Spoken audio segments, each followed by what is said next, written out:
life of Che Guevara, the doctor who became a revolutionary. Ernesto Che Guevara is one of the most iconic and controversial figures of the 20th century. To some, he is a hero who dedicated his life to fighting injustice and inequality. To others, he is a radical revolutionary who brought violence and turmoil. But no matter where one stands, it is impossible to deny that Che Guevara left behind a legacy that continues to inspire millions around the world. His life is the story of a man who began as a doctor, but who chose to become a fighter, not just with medicine, but with ideas, words, and weapons. This is the story of Che Guevara, the doctor who became a revolutionary. Early life in Argentina. Ernesto Guevara was born on June 14, 1928, in the city of Rosario, Argentina. He came from a middle-class family with strong political opinions. His parents were progressive thinkers, and they raised their children with books, discussions, and ideas. From a young age, Ernesto was a curious child. He loved reading, and his home was full of literature. Everything from history and politics to philosophy and poetry. However, Ernesto's childhood was not easy. He suffered from severe asthma attacks that often left him bedridden for days. His illness could have limited his ambitions, but Ernesto refused to let it define him. Instead, the struggle against asthma gave him a strong willpower and determination. He trained his body, played sports like rugby, and developed resilience that would later shape his revolutionary spirit. Despite his health challenges, Ernesto excelled academically. He enrolled in medical school at the University of Buenos Aires, hoping to become a doctor. His motivation was not only intellectual curiosity, but also compassion. He wanted to help people, especially the poor and the sick. The journey that changed his life. While studying medicine, Ernesto embarked on a journey that would change the direction of his life forever. In 1951, at the age of 23, he and his friend, Alberto Granado, set out on a long trip across South America on a motorcycle they called La Poderosa, which means the mighty one. At first, the trip was supposed to be an adventure, a chance for two young men to see the world.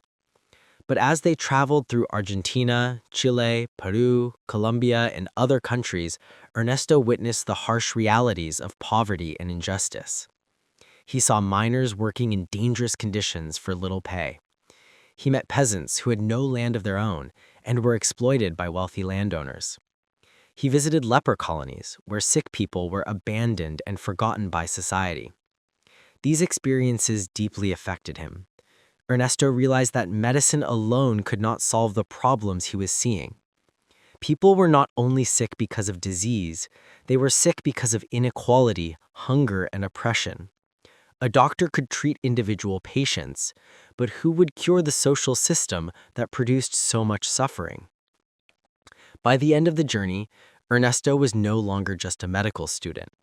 He had become politically awakened, convinced that Latin America needed deep, radical change. Becoming Che. After graduating as a doctor in 1953, Ernesto continued to travel. He went to Guatemala, a country where a democratic government was trying to carry out land reforms to help the poor. But this government was overthrown in a coup supported by the United States. Witnessing this event convinced Ernesto even more that imperialism and foreign exploitation were major obstacles to justice in Latin America. It was during these years that Ernesto earned his famous nickname, Che. In Argentina, the word Che is a colloquial expression similar to saying mate or hey you. Ernesto used it so often in conversation that his companions began calling him Che, and the name stayed with him for the rest of his life. Meeting Fidel Castro. In 1955, in Mexico City, Che Guevara met Fidel Castro, a Cuban revolutionary who was planning to overthrow the dictator Fulgencio Batista. Che listened to Fidel's plans and quickly decided to join the Cuban movement. For him, this was not just about Cuba. It was part of a larger struggle against injustice across the continent. Che joined the group as their doctor, but soon proved himself as much more than a physician. During the guerrilla campaign in the Cuban mountains, Che became a respected leader, known for his discipline, bravery, and commitment. Even though he still suffered from asthma, he never used it as an excuse. He marched through the forests, carried weapons, and fought alongside his comrades. The Cuban peasants admired him because he treated them with respect and helped them with medical care. His fellow fighters respected him because he was strict but fair, demanding discipline but also sharing every hardship with them.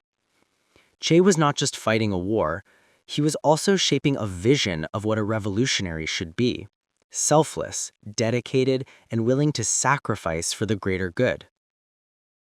The triumph of the Cuban Revolution. After years of struggle, Fidel's forces finally defeated Batista's army in 1959. The Cuban Revolution succeeded, and Che Guevara became one of its most important figures. In the new government, Che held several key positions. He was in charge of land reform, which redistributed property to poor farmers. He also became the head of the National Bank and later the Minister of Industry. Beyond that, he played a major role in creating a new education system and in promoting healthcare for all Cubans. Che believed that socialism could transform not only Cuba, but the entire world. He worked tirelessly, often refusing special privileges, living modestly, and setting an example of dedication. He even volunteered for manual labor, working in sugarcane fields alongside ordinary workers. But Che was not content to remain in government. He saw Cuba as just one step in a global struggle. He believed that revolutions should spread to other countries, especially in Latin America and Africa, where people were still oppressed. Che's global mission. In the mid-1960s, Che disappeared from public life in Cuba. Secretly, he left the country to support revolutionary movements abroad. First, he went to Africa, where he tried to help rebels in Congo fight against colonialism. The mission was difficult and it did not succeed, but Che gained valuable experience and remained committed to his vision of international revolution.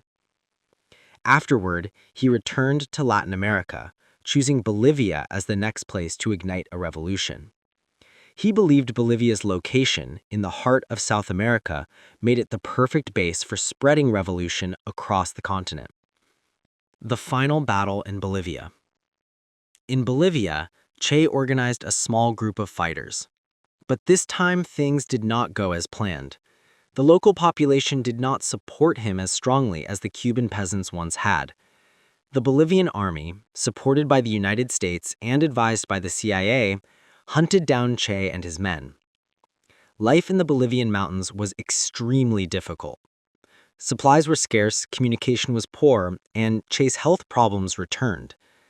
Despite all these challenges, he continued to fight, writing in his diary about his hopes and struggles. In October 1967, Che's guerrilla group was surrounded and defeated. Che was captured alive by the Bolivian army. For a day, he was held prisoner, refusing to beg for his life. On October 9, 1967, at the age of 39, Che Guevara was executed by firing squad. The legend lives on. Che Guevara's death shocked the world, but it also turned him into a global symbol. His image, especially the famous photograph of him in a beret with a star, became one of the most recognized symbols of rebellion and resistance. For many, Che represents the struggle for justice, equality, and dignity. His life continues to inspire activists, dreamers, and rebels. Of course, Che is also a controversial figure. Some criticize his methods, pointing out that he believed in armed struggle and that he was willing to use violence for political goals. But whether seen as a hero or a villain, his impact is undeniable. Conclusion. The story of Che Guevara is the story of a man who refused to accept the world as it was. From a young Argentine doctor who cared for the poor, He transformed into a revolutionary leader who dreamed of changing entire societies. His journey took him across continents, through jungles and battlefields, and ultimately to his death in Bolivia. But death did not end his influence. Che Guevara became a symbol of resistance, a reminder that one individual, driven by passion and conviction, can inspire millions. His life continues to spark debate, admiration, and controversy.